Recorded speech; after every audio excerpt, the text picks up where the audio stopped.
तो last video में हम लोग बर्डन ऑफ प्रूफ के टॉपिक को डिस्कस कर रहे थे। बचे कुछ रिमेनिंग सेक्शंस को हम लोग इस वीडियो में आज कवर कर लेंगे और इसके बाद हमारा बर्डन ऑफ प्रूफ का टॉपिक कंप्लीट हो गया। तो चलिए स्टार्ट करते हैं हम सेक्शन 116 से 120 के सेक्शंस को। तो बर्डन ऑफ प्रूफ के टॉपिक को हम लोग लास्ट वीडियो में कवर कर रहे थे। अब रिमेनिंग सेक्शंस को भी हम लोग पढ़ लेते हैं जो दिया गया है सेक्शन 116 से 120 के बीच। देखिए, इन सेक्शंस पे चलने से पहले हम ये जान लेते हैं कि प्रिजम्पशन क्या होता है और ये कितने तरीके के होता है। देखिए, प्रिजम्पशन का हम लोग टॉपिक स्टार्टिंग में डेफिनेशन क्लॉज में बीएसए की हम लोग पढ़ के आए थे, जिसमें हम लोग ने 3 तरह के प्रिजम्पशन को पढ़ा था। मे प्रिज्यूम, शैल प्रिज्यूम और कॉन्क्लूसिव प्रूफ को, है ना। मे प्रिज्यूम क्या होता था, इसमें फैक्ट्स के ऊपर लेके बात की जाती थी, है ना। इसमें फैक्ट्स के ऊपर इसमें बात की जाती थी, यानी कि फैक्चुअल प्रिजम्पशन इसमें होती थी। शैल प्रिज्यूम में लॉ से रिलेटेड बात की जाती थी, यानी कि लीगल प्रिजम्पशन होती थी। और जो कॉन्क्लूसिव था प्रूफ होता था, ये नेचुरल फैक्ट्स के ऊपर काम करता था, यानी कि यूनिवर्सल ट्रुथ, उस पे हमारा ये काम करता था। जो हमारे फैक्ट्स थे इसको हम इंटरचेंज कर सकते थे, यानी कि ये रिबर्टेबल थे, यानी कि उसको हम चैलेंज कर सकते थे। ये जो होते थे इसको चैलेंज करना थोड़ा सा मुश्किल होता था, क्योंकि कोर्ट की डिस्क्रिशनरी पावर्स होती थी, ये इरिबर्टेबल है, कांट बी चैलेंज्ड। और कॉन्क्लूसिव प्रूफ को तो हम लोग टच भी नहीं कर सकते। यहां जो जैसी बात कह दी गई है वो ये वैसे ही चली आएगी, हम इसमें छेड़खानी नहीं कर सकते थे। तो हमारा जो सेक्शन 116 से 120 का कॉन्सेप्ट है इसी पे बेस्ड है, यानी कि हमारा मे प्रिज्यूम और शैल प्रिज्यूम में 2 सेक्शंस कवर होंगे, सेक्शन 117 और 119। ठीक है। लीगल प्रिजम्पशन यानी कि शैल प्रिज्यूम में हमारे कवर होंगे सेक्शन 118 और सेक्शन 120, और बचा हुआ हमारा जो कॉन्क्लूसिव प्रूफ है इसमें हमारा कवर होगा सेक्शन 116। तो इस क्लासिफिकेशन से हम लोग अपने इन स्पेसिफिक सेक्शंस को कवर करेंगे, यानी कि प्रिजम्पशन को लेके हम लोग इस पे बात करेंगे। तो चलिए पहले कॉन्क्लूसिव प्रूफ से ही स्टार्ट करते हैं, यानी कि सेक्शन 116 से। क्या बताना चाह रहा है सेक्शन 116 हम लोग को? सेक्शन 116 बात कर रहा है कॉन्क्लूसिव प्रूफ किसके? लेजिटिमेसी के बारे में। लेजिटिमेसी के बारे में बात कर रहा है। किसके लेजिटिमेसी के बारे में? चाइल्ड के लेजिटिमेसी के बारे में। किस समय? बर्थ के समय। किस ड्यूरेशन में? मैरिज के ड्यूरेशन में। क्या बता रही है ये statement? Birth during marriage conclusive proof of legitimacy. Legitimate मतलब ये बच्चा वैलिड है, जायज है, ये बताता है लेजिटिमेसी, यानी कि वो उसके लीगल या फिर वैलिड गार्जियन है, तो ये बच्चा लेजिटिमेट चाइल्ड कहलाएगा। तो क्या बता रहा है ये स्टेटमेंट? इसमें बात की जा रही कि अगर किसी वैलिड मैरिज के अंडर, ध्यान से सुनिएगा, वैलिड मैरिज होना जरूरी है। अगर वैलिड मैरिज नहीं होगी तो फिर ये चाइल्ड की लेजिटिमेसी वॉइड हो जाएगी, है ना। वैलिड तब होगी क्योंकि वैलिड मैरिज हुई। तो इसमें क्या बताया जा रहा है कि वैलिड मैरिज के दौरान अगर मदर फादर की या फिर हस्बैंड वाइफ की शादी होती है, वैलिड मैरिज होती है, या उस टाइम किसी चाइल्ड का, किसी बच्चे का जन्म होता है, पहला पॉइंट, किसी चाइल्ड का बर्थ होता है, पहला पॉइंट। ठीक है। या अगर मैरिज जो वैलिड हुई है ये डिसॉल्व हो जाती किसी रीजन की वजह से, डिसॉल्व मतलब टर्मिनेट हो गई, यानी कि डिवोर्स हो गया दोनों गार्जियन का। ठीक है, दोनों हस्बैंड वाइफ का डिवोर्स हो गया, लेकिन चाइल्ड का बर्थ हो रहा है 280 दिनों में। ठीक है, लेकिन यहां पे जो वाइफ है ये अनमैरिड है। कहने का मतलब है कि यहां पे उसने दोबारा दूसरी शादी नहीं की पहली मैरिज को डिसॉल्व होने के बाद। पहला पॉइंट ये कहा जा रहा है इसमें कि चाइल्ड का बर्थ हुआ है अगर पेरेंट्स ने मैरिड मैरिज की है। दूसरा पॉइंट बताया जा रहा है कि यहां पे मैरिज डिसॉल्व हो गई है, और यहां पे साथ में कंडीशन और जोड़ दी गई कि यहां पे वाइफ जो है यानी कि मदर अनमैरिड है, लेकिन 280 दिन के में ही चाइल्ड का बर्थ हुआ है। ठीक है, तो यहां पे ये बताया जाएगा कि ये जो चाइल्ड है ये लेजिटिमेट चाइल्ड है, यानी कि अपने जायज माँ बाप की औलाद है, यानी कि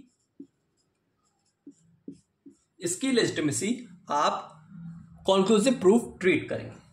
कहने का मतलब यह है कि अगर मैरिज के दौरान चाइल्ड का बर्थ होता है जिसमें वैलिड मैरिज हुई हुई है और यहाँ पे अगर मैरिज डिसॉल्व नहीं हुई है दूसरे कंडीशन में और वाइफ अनमैरिड है और 280 दिन में अगर बच्चा पैदा हो जा रहा है तो वो चाइल्ड लेजिटिमेट कहलाएगा, वो कॉन्क्लूसिव प्रूफ है, वो नेचुरल फैक्ट्स की तरह ट्रीट कर लिया जाएगा, इसको आप रिवर्टेबल या फिर चैलेंज नहीं कर सकते।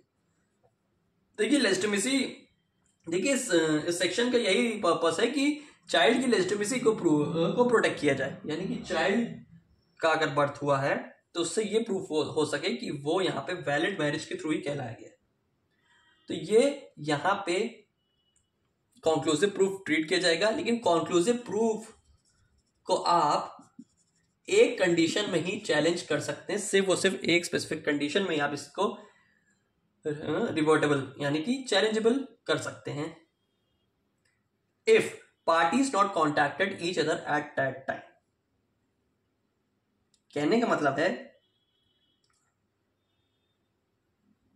कि अगर पार्टीज की मैरिज हुई थी, फिर मैरिज के बाद वो दोनों का आपस में कोई कनेक्शन या फिर कोई एक्सेस नहीं है दोनों के बीच काफी लंबे समय से। अब हम मूव करेंगे सेक्शन 117 में।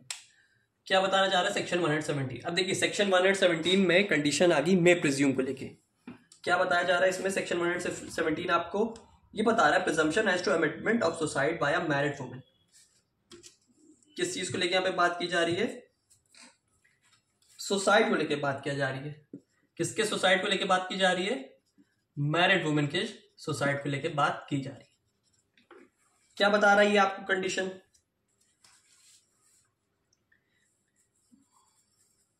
कि अगर यहां पे कोई कोर्ट में कोई ऐसा क्वेश्चन अराइज हो रहा है जिसमें वुमेन के सुसाइड को लेके बात की जा रही है, जिसमें उसको किसने उकसाया है?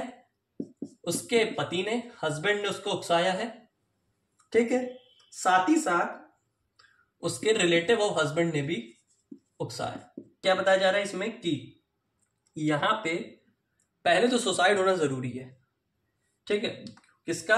मैरिड वुमेन का। और यहां पे इसको किसने एबेट किया है, इसको किसने इंस्टिगेट या फिर उकसाया है या फिर परेशान किया है, यानी कि क्रूएल्टी की है किसने? हस्बैंड ने या फिर उसके रिलेटिव ने, ठीक है। तो यहां पे क्रूएल्टी होनी जरूरी है। और दूसरा इसमें यह बताया जा रहा है कि वो जो मैरिड वुमेन है उसकी शादी 7 साल के अंदर ही हुई हो।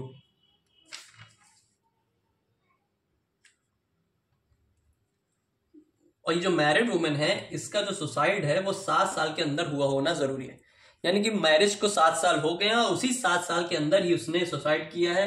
और क्या किसने एबेट किया है? हस्बैंड ने या रिलेटिव ऑफ हस्बैंड ने एबेट किया है।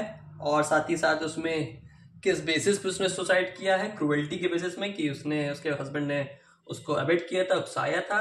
तो यहाँ पे आपकी सेक्शन 117 में कोर्ट में प्रिज्यूम करेगा। कोर्ट मतलब यहाँ पे फैक्ट्स के ऊपर ही अपना प्रिजम्पशन या फिर कंडीशन क्रिएट करेगा, ठीक है। कहने का मतलब है कि यहाँ पे जो बीओपी आएगी यहाँ पे हस्बैंड के ऊपर आएगी। अब हस्बैंड के ऊपर कंडीशन बन गई। अब भैया देखिए ना, मैं प्रिज्यूम क्या बता रहा है? फैक्चुअल प्रेजेंटेशन के बारे में बात करिए। कोर्ट के सामने ये फैक्ट आया कि मैरिड वुमेन का सुसाइड हुआ है, हस्बैंड ने किया या फिर उसके रिलेटिव हस्बैंड ने किया है, मतलब उसके बेसिस में उसने सुसाइड किया है क्रूएल्टी को लेके, ठीक है। अब क्रूएल्टी क्या है? क्रूएल्टी के यानी कि मतलब है कि आप किसी के साथ उत्पीड़ता किसी के साथ दिखा रहे हैं, उसको परेशान कर रहे हैं मेंटली, फिजिकली। ये आप बीएनएस में सेक्शन 86 में पढ़ेंगे, क्रूएल्टी डिफाइंड है, उसमें आप इसको पढ़ सकते हैं, समझ सकते हैं। उसमें क्या बताया गया है कि किसी महिला के साथ उसके परिवार द्वारा, उसके पति द्वारा किसी ने क्रूएल्टी की है। क्रूएल्टी किसी भी कंडीशन को लेके हो सकती है, वो मेंटली भी हो सकती है, फिजिकली भी हो सकती है, कोई भी पर्पस रहा हो, ठीक है। तो उस क्रूएल्टी को से लेके परेशान होके हस्बैंड और वाइफ, हस्बैंड और उसके रिलेटिव ने क्रूएल्टी की, उससे वो परेशान होके वो सुसाइड करती है मैरिज के 7 साल के अंदर, है ना। तो कोर्ट इसमें फैक्ट को प्रिज्यूम कर लेगी कि हाँ यहाँ पे सुसाइड किया है। तो यहाँ पे इसको आप चैलेंज कर सकते हैं, यानी कि हस्बैंड और रिलेटिव हस्बैंड की तरफ बीओपी ट्रांसफर हो जाएगा। अब आप उसको फैक्ट्स को फॉल्स प्रूफ करिए। ये था सेक्शन 117। अब सेक्शन 118 बात करता है शैल प्रिज्यूम के बारे में, ठीक है, यानी कि मस्ट, नेसेसरी, यानी कि लीगल फैक्ट्स, लीगल प्रेजेंटेशन। क्या बता रहे section 118? Presumption as to dowry death. देखिए सेक्शन 117 में बात की गई थी सुसाइड को लेके, अब डाउरी डेथ में यहाँ पे शैल प्रिज्यूम की कंडीशन लगा दी। तो सेक्शन 118 हमारा बात करता है डाउरी डेथ के बारे में। क्या बता रही है आपको? तो यहाँ पे एक क्वेश्चन उठाया जा रहा है कि अगर कोई पर्सन वुमेन की डाउरी डेथ करता है और वो जो डेथ है यहाँ पे, यानी कि वो जो और वो जो डेथ है उसका रीजन क्या है? क्रूएल्टी या फिर हेरेसमेंट। यानी कि डाउरी डेथ हुई है यहाँ पे वुमेन की जाहिर सी बात है मैरिड वुमेन की यहाँ पे डाउरी डेथ हुई है ना। और यहाँ पे जो डाउरी डेथ हुई है, पहले तो इसका यहाँ पे होना जरूरी कि डाउरी डेथ हुई होनी चाहिए मैरिड वुमेन की। दूसरी यहाँ पे कंडीशन बात कर रही है कि सून बिफोर द डेथ, यानी कि जो डाउरी डेथ है उसी के तुरंत बाद उसकी मृत्यु होगी, यानी कि वो मर चुकी है। और उसी सून बिफोर डेथ में उसके साथ क्रूएल्टी यानी कि हरासमेंट हुआ हो, या फिर डाउरी यानी कि दहेज की मांग की गई है। किसके द्वारा? पति या फिर पति के परिवार द्वारा। ठीक है, उसी टाइम पीरियड में, और उसी टाइम पीरियड के अंतराल ही उसने डाउरी डेथ कर ली। यानी कि दहेज से परेशान या फिर पीड़ित होके वो मेंटली परेशान हो गई, तो उसने वहां पे डाउरी डेथ कर ली। समझ लेते हैं इसको एग्जांपल से। ठीक है, मान लीजिए हस्बैंड ने वाइफ के साथ मारपीट की और उसने वाइफ को कहा कि जाओ घर जाओ और 20 लाख रुपए जाके लेके आओ, अपने घर जाओ, घर से 20 लाख रुपए लेके आओ। ठीक है, वाइफ गई, लेकिन वाइफ पैसे नहीं आती है, खाली हाथ वापस चली जाती है हस्बैंड के घर। वाइफ खाली हाथ आ जाती है, एम्प्टी हैंड। ठीक है, अब हस्बैंड पूछता है कि वाइफ से लाओ पैसे लाओ, वो उसने कहा मैं लाई नहीं। उसी के तुरंत बाद उसकी अगर डेथ हो जाती है वाइफ की, तो क्या ये प्रिजम्पशन ले सकते हैं हम लोग कि यहाँ पे उसके हस्बैंड ने डाउरी डेथ की है? देखिए क्रूएल्टी की मारपीट क्या है? क्रूएल्टी हो गई। क्रूएल्टी के तुरंत बाद उसने डाउरी की डिमांड कर दी। क्या डिमांड रखी? 20 लाख रुपए उसने डाउरी डिमांड की। तो क्रूएल्टी हुई, फिर डाउरी डिमांड हुई, फिर उसके बाद डेथ हो गई। तीनों चीजें मैच कर रही हैं। सून बिफोर द डेथ है, क्रूएल्टी भी आ गया, इसमें डाउरी की डिमांड भी आ गई, और उसी के बाद उसकी डेथ हो गई। तो ये दोनों कंडीशन हमारी डीडी यानी कि डाउरी डेथ बना रही है। तो इससे कोर्ट ये शायद प्रिज्यूम करेगी कि यानी कि वो लीगल फैक्ट्स पे फैक्चुअल रिप्रेजेंटेशन में ना जाके वो लीगल रिप्रेजेंटेशन को सुनेगी कि हाँ यहाँ पे हुआ ही हुआ। अब यहाँ पे जाहिर सिचुएशन है, अब इसमें मतलब यानी कि कनेक्शन क्रिएट हो रहा है। बहुत रेयर चांसेस है कि आप इसको प्रूव कर सकें। देखिए डाउरी डेथ है वो हमारा डिफाइन किया गया है सेक्शन 80 में। डीडी डिफाइन है सेक्शन 80 BNS में। ठीक है, तो इसमें आपको 7 साल की मिनिमम पनिशमेंट मिलती है और फिर वो लाइफ इम्प्रिजनमेंट तक जा सकती है। देखिए डाउरी डेथ जो होती है इसमें 7 साल के अंदर के इसमें ही मैरिज होनी चाहिए, यानी कि मैरिज को 7 साल हो गए हैं और डाउरी डेथ और तभी उसकी डेथ हो गई है। ठीक है, और दूसरी इसमें डाउरी डेथ में बर्न या फिर बॉडली इंजरी का होना आवश्यक है। तीसरा इसमें क्रूएल्टी या फिर हैरेसमेंट का भी होना जरूरी है, और वो क्रूएल्टी और हैरेसमेंट सून बिफोर हर डेथ होना चाहिए, यानी कि डेथ के तुरंत पहले ये काम हुआ हो और उसके बाद उसकी डेथ हो गई। डीडी सेक्शन 80 हमें क्या क्या कंडीशन बता रहा है कि यहाँ पे पहला इसमें बताया जा रहा है कि वाइफ की जो डेथ हुई है वो 7 साल मैरिज के अंदर हुई, यानी कि मैरिज को 7 साल हो गए, उसी में उसकी डेथ हो गई है। ठीक है, ये इसकी पहली कंडीशन हो गई हमें। दूसरी कंडीशन हमें बताई जा रही है कि यहाँ पे बर्न के रिमार्क्स हैं, बर्न के स्कार हैं, या फिर कह लीजिए बॉडली इंजरी हुई है ना। तीसरा इसमें सिचुएशन है कि क्रूएल्टी या फिर हरासमेंट हुआ है, क्रूएल्टी या फिर हरासमेंट हुआ। और चौथा पॉइंट हमने यहाँ पे अभी डिस्कस किया कि यहाँ पे क्रूएल्टी और हरासमेंट के बाद सून बिफोर हर डेथ होना चाहिए। तो अब हमारा सेक्शन 119 जो है यहाँ पे कोर्ट इसमें भी लगेगा, इसमें आपका लग जाएगा मे प्रिज्यूम, यानी कि ये फैक्चुअल रिप्रेजेंटेशन पे बात करेगा। तो यहाँ पे कुछ फैक्ट्स को लेके बात की जा रही है, यानी कि कोर्ट में presume existence of certain facts, है ना। कोर्ट में presume existence of certain facts. तो यहां पे क्या बताया जा रहा है, कुछ यहां पे फैक्ट्स को लेके बात की जा रही है। अब यहां पे सेक्शन 119 हमारा थोड़ा सा ब्रॉडर सेक्शन है, तो इसमें क्लॉज 1 है और क्लॉज 2 है। इसको हम लोग दो पार्ट में पढ़ेंगे हमारा सेक्शन 119 को। तो कोर्ट यहां पे प्रिज्यूम कर रही है कि यहां पे कोर्ट कुछ ऐसे फैक्ट्स को प्रिज्यूम कर रही है, यानी कि court can presume such fact which court thinks that it was happened, यानी कि कोर्ट को लग रहा है कि ये काम या फिर ये एक्ट हुए ही होंगे। कैसे फैक्ट? जो किसी नेचुरल इवेंट पे बेस्ड हो, है ना, किसी नेचुरल इवेंट्स पे बेस्ड हो। पहला, अब जैसे मान लीजिए एग्जांपल लेते हैं, किसी वुमेन की 9 मंथ्स की प्रेगनेंसी हुई है, ठीक है, 9 मंथ्स वो प्रेग्नेंट है, तो ये नेचुरल फैक्ट है, जाहिर सी बात है, प्रेग्नेंट हुई तो 9 मंथ्स का टाइम पीरियड लगता ही है, नेचुरल फैक्ट्स हो गया, किसी नेचुरल इवेंट पे है, कॉमन कोर्स ऑफ एक्शन हो गया। क्लॉज भी बता रहा है ह्यूमन कंडक्ट, ह्यूमन कंडक्ट यानी कि कोई ह्यूमन बींग्स के द्वारा कुछ यानी कि हम पर्सन द्वारा किया गया।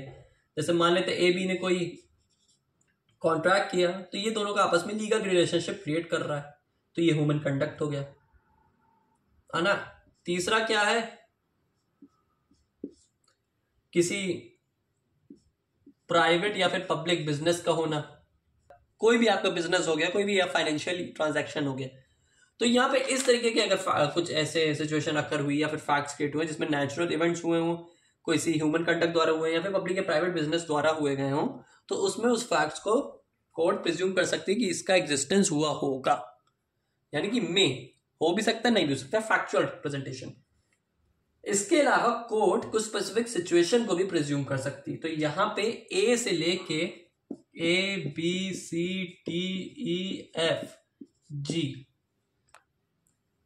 H और I,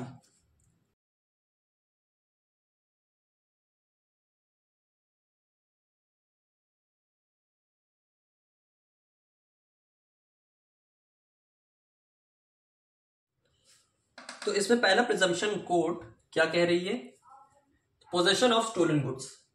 अब यहां पे कोर्ट ये प्रिज्यूम क्या करेगी इसमें कि कोई किसी के पास स्टोलन गुड्स के पोजेशन है। मान लीजिए ए पर्सन को कुछ गुड्स के पास कोई स्टोलन गुड्स पाए जाते हैं, तो इसमें कोर्ट क्या प्रिज्यूम करेगी, बताइए क्या कोर्ट इसमें प्रिज्यूम कर सकते। देखिए इसमें मे प्रिज्यूम की कंडीशन है, ठीक है, इसमें हमारे 119 में मे प्रिज्यूम की कंडीशन, यानी कि हो भी सकता है और नहीं भी हो सकता, ठीक है।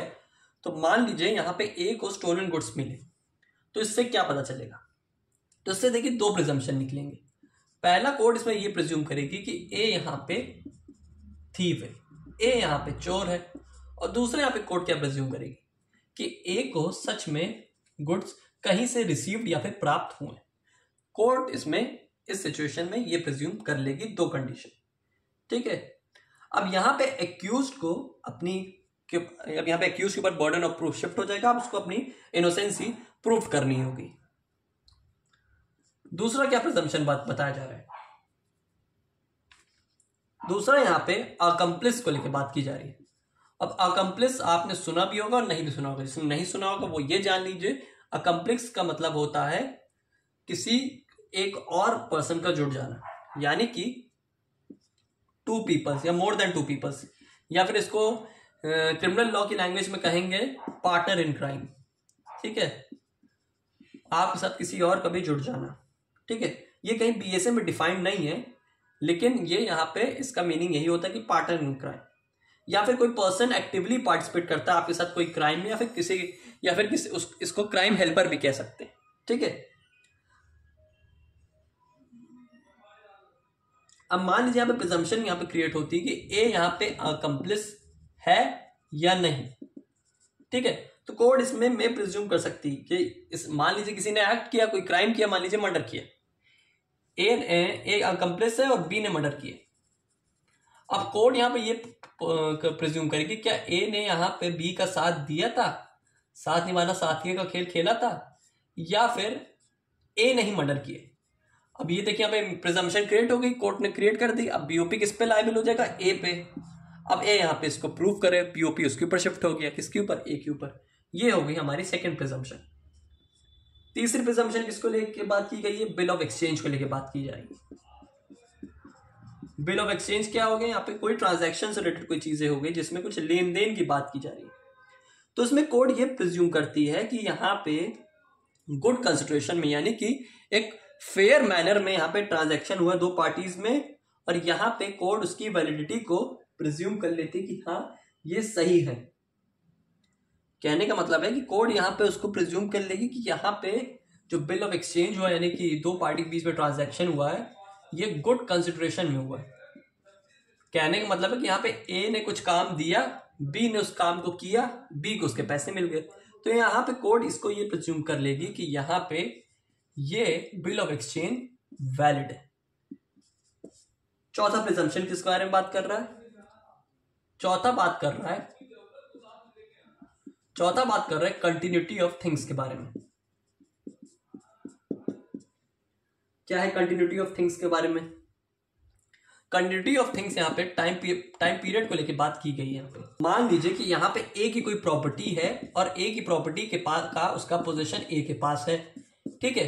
तो यहाँ पे कोड अगर कुछ प्रॉपर्टी डिस्प्यूट में ए की प्रॉपर्टी से रिलेटेड कुछ प्रिजम्पशन क्रिएट करती, तो इसमें क्या सिचुएशन क्रिएट होगी, तो कोड यहाँ पे ये देखेगी कि यहाँ पे ए के पास प्रॉपर्टी तो है, तो यहाँ पे कोड ये प्रिजम्पशन लगाए कि ये इसी के हाथ में है, यानी कि जो प्रॉपर्टी है ये ए के हाथ में ही है। तो ये कैसे पता चलेगा, टाइम पीरियड किससे पता चल जाएगा, यानी कि कोई चीज हमारे पास लंबे समय से है तो कोड ये मानेगी कि वो चीज आपकी ही है। ई क्या बताया जा रहा है, जुडिशियल और ऑफिशियल एक्ट्स को लेके बात किया जा रहा है। किसको, जुडिशियल और ऑफिशियल एक्ट्स को लेके इसमें यहाँ पे बात की जा रही है। क्या बताया जा रहा है इसको लेके इसमें, कि यहाँ पे बताया जा रहा है कि यहाँ पे कोई कोर्ट में कोई पर्सन है, whether it will be victim और एक्यूज, यहाँ पे कोई फैक्ट्स को प्रोड्यूस करता है, कोई स्टेटमेंट देता है, ठीक है, विक्टिम या फिर एक्यूज्ड कोर्ट में, तो वो कोर्ट प्रिज्यूम करेगी कि हाँ वो एज अ जुडिशियल या फिर ऑफिशियल रिकॉर्ड हो सकते हैं, या फिर उसको प्रॉपर एक एप्रोप्रिएट मैनर में ट्रीट किया जाएगा, यानी कि ये चीजें रेगुलर मैनर में की गई हैं, यानी कि एक एप्रोप्रिएट मैनर में। मान लीजिए कोई रेप विक्टिम है, वो मजिस्ट्रेट के सामने कोई बयान या फिर अपना स्टेटमेंट देती है, तो कोर्ट ये माने कि उसने जुडिशियली इस एक्ट का परफॉर्मेंस किया है, उसने एक प्रॉपर लीगलाइज्ड मैनर में इसने यहाँ पे स्टेटमेंट दी है, तो वो उसमें कोर्ट उसको प्रिज्यूम कर सकती है। भले ही वो बाद में अगर वो झूठा फॉल्स रेप केस लगा रही है या कुछ भी उसमें इंटरचेंज कर रही है अपने फैक्ट्स में, वो बात की बात है, लेकिन एट द फर्स्ट इंस्टेंस वो उसके जो फैक्ट्स हैं वो जुडिशियली एक्ट की तरह ट्रीट किए जाएंगे। ये था ई। अब देखते हैं एफ। यहाँ पे कॉमन कोर्स ऑफ बिजनेस को लेके बात की जा रही है, यानी कि कोई कॉमन कोर्स ऑफ बिजनेस में कोई ट्रांजैक्शन हो रहा है, वही सेम बात रिपीट होके आ गई जो लोग पहले पढ़ के आए थे। किसी कॉमन कोर्स ऑफ बिजनेस में कोई ट्रांजैक्शन हो रहा है एक करेक्ट फॉर्म में, है ना, इसको हम लोग सेक्शन 14 BSA के साथ पढ़ेंगे, जिसमें रेलेवेंसी ऑफ फैक्ट्स को लेके बात की गई है। ट्रांजैक्शन से रिलेटेड कोई अगर बिजनेस यहाँ पे हो रहा है एक एप्रोप्रिएट मैनर में, तो कोर्ट इसमें ये प्रिज्यूम कर लेगी कि हाँ वो प्रिजम्पशन उसका उस कोर्स ऑफ बिजनेस को ही लेके,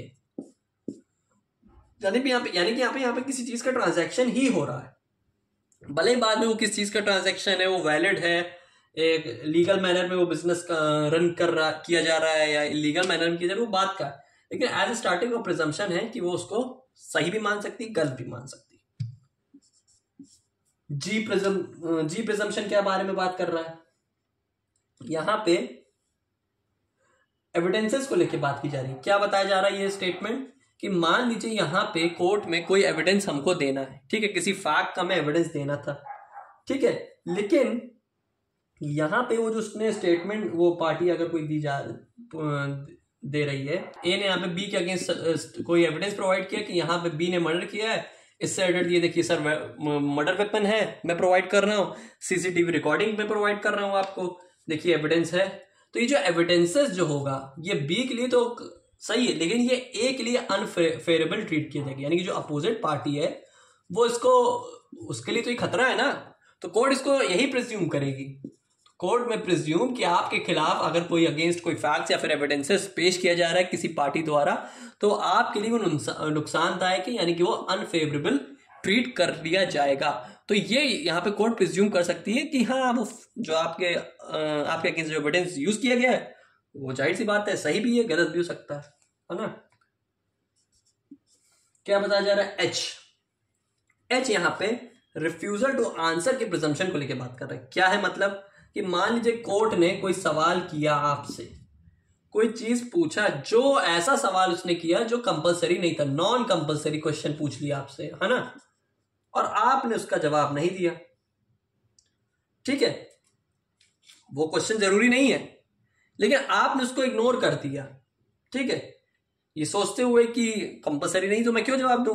तो कोर्ट इसमें यह प्रिजम्पशन कर सकती है कि वो आपके अगेंस्ट यूज होने वाला था, तभी आपने उसको इग्नोर कर लिया।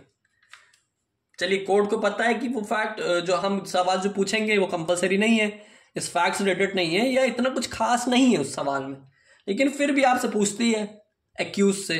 एक्यूज जवाब नहीं देता, इग्नोर कर लेता है, तो एक्यूज जब उस बात को इग्नोर कर लेता है तो कोर्ट उसके इग्नोरेंस को ये मान लेती कि हाँ, ये फैक्ट इसके अगेंस्ट ही था, ये इसके अगेंस्ट ही इस्तेमाल होने वाला था, जो इसने जानबूझ के इग्नोर किया। तो यहां पे कोर्ट ये प्रिजम्पशन लगा सकती है अपने अनुसार। वो बाद में फैक्ट से थ्रू प्रूव होंगे या नहीं होंगे, वो बात का मैटर है। ठीक है, लास्ट प्रिजम्पशन हम देखते हैं ऑब्लिगेटरी डॉक्यूमेंट के बारे में। क्या है ऑब्लिगेटरी डॉक्यूमेंट? सिंपल से इसमें लेन देन के मामले का एग्जांपल हम ले लेते हैं।